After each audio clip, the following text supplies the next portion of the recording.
Hello mga ka-work from home buddies! Welcome to my channel. For today's video, I will be sharing 5 tips on how to get started as a virtual assistant. So number 1 on the list is to have a strong online presence. So creating strong profile on LinkedIn and websites such as Upwork, onlinejobs.ph, fiverr.com, so is necessary para ma-build natin yung authority na tayo ay merong skill. It's time para malaman ng mga clients na available tayo and we're actively looking for an online job. Tip number 2 is to create a compelling cover letter and resume. So kailangan naka-prepare na yung ating mga resume, updated siya with all the skills na relevant dun sa ating a-applyan. Meron tayong experience in the past na hindi naman siya related sa ating ina-applyan, wag na natin siyang ilagay. So, kailangan yun lang related. So, for example, pwede nating ilagay kung nagtrabaho tayo sa mga fast food chain and ang ina-applyan natin is customer service, pwede nating ilagay yun. Pero kung nag-a-apply ka ngayon as a graphic designer, pero ang experience mo is crew sa isang fast food chain, parang hindi siya related yung naging past work mo doon sa current na ina-applyan mo. So, ganun din sa pag-create ng resume. Hindi pwedeng send ka lang ng send ng mga templates or copy-paste lang galing sa internet. Kailangan, kung ano yung requirement ng client is iisa-isahin mo siya. And so sa paggagawa ng cover letter, kailangan ma-address mo kung ano yung mga requirements ng clients and kung paano mo siya matutulungan. Yun kasi ang mas nagmamatter sa client.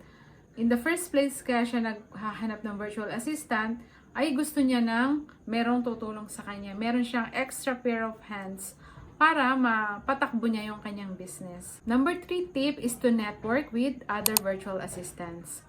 So, sa mga websites, sa mga social networking sites, kagaya ng LinkedIn, so, i-follow natin yung mga virtual assistant, lalo yung mga tenure na, yung mga may experience na. Example, merong isang skilled virtual assistant, nagpapahanap sa kanya yung client niya ng VA, and nagkataong naka-follow ka sa kanya. So, ikaw yung unang-unang makakakita ng kanyang post.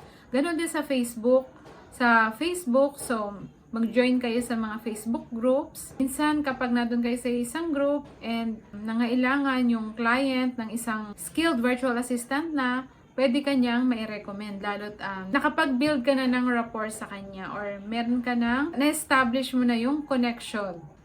So, hindi lang doon, magkakaroon ka rin ng mga learnings or sa pag-follow mo sa kanya, maaaring nagpo-post siya ng mga tips on how to be a successful virtual assistant. You can get referrals for jobs and ganun din sa mga tips na i-share niya.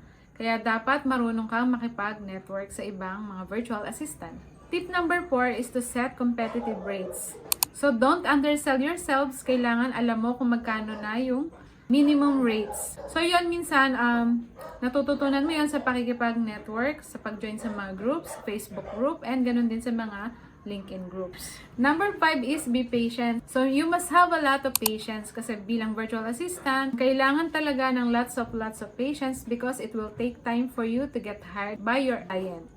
Okay? So, kung may mga rejections, kailangan prepared ka kasi yun yung magpapatibay lalo sa'yo para mas lalong gumaling ka. Dahil doon, marami kang natututunan. Hindi porke na-reject ka, is yun na yung katapusan ng career mo as a VA. So, minsan yun pa yung magbibigay sa'yo ng learnings and tips para mapagbuti mo sa susunod. So, thank you for watching and I hope may natutunan kayo. Please like, share, and subscribe and hit the notification bell para lagi kang updated sa mga bagong videos na i-upload ko sa channel. See you on our